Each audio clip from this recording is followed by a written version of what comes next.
Зафатените тротоари со паркирани возила е една од главните причини за лошата состојба со безбедноста на пешаците. Ова не се однесува само на централното градско подрачје на Кочани, туку е поширок проблем за кој повеќе пати во јавноста имаше реакции. Недостигот од паркинг простор и несовесноста на дел од возачите придонесуваат тротоарите со години да бидат претворени во паркиралишта, а пешаците да мораат да се движат по коловозите на улиците. Честопати дополнителна потешкотија за поминување на некоја од коловозите е што од двете страни постојано има паркирани возила, па често се случуваат и застои во сообраќајот. Поставената сообраќајна сигнализација воопшто не се почитува, па неопходно е да се преземат други мерки за да се ослободат тротоарите. Таков е случајот со повеќе улици во градот, меѓу кои најсериозен е проблемот на Димитар Влахов, Стево Теодосиевски, Глигор Апостолов Гочо, Маршал Тито, Кејнар и Луцијата и другите што гравитираат околу нив.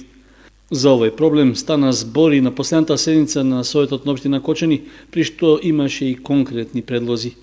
Па го спомнав примерот кај Свети Кирил и Методи. Ако и од другата страна на улицата поставиме иста заштитна ограда, и од таа страна децата ќе бидат заштитени, а и нема да се користат сега тие тротоари се фактички паркиралишта. Димитар Влахов не може да се движите пешки. Затоа што знаеме и паркинг места што е узурпирана јавната површина во вид на паркинг места, ама и тротоарите се зафатени.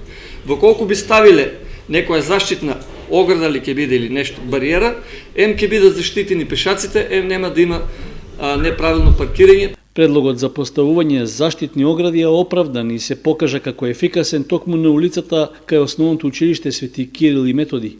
Од општината најавуваат дека има подготвеност овој начин да се искористи како едно од решенијата за поголема заштита на пешаците.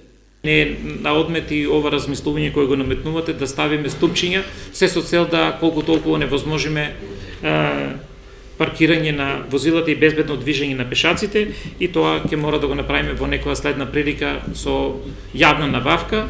Веројатно темата ребаланс ќе биде на следната седница, па ќе се потрудиме до тогаш ако можеме да обезбедиме и предмер пресметка, па да бидат опфатени и овие огради. За изработка и поставување заштитни огради општина Кочани минатата година инвестираше околу 10.000 евра, а толкова сума просечно се издвојуваше и во претходниот период.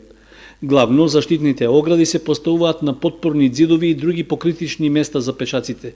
Сосема оправдано би било ако дел од нив се искористат и во централното градско подрачје за заштита на тротоарите. Сепак, реално е претходно да се обезбеди соодветен паркинг простор.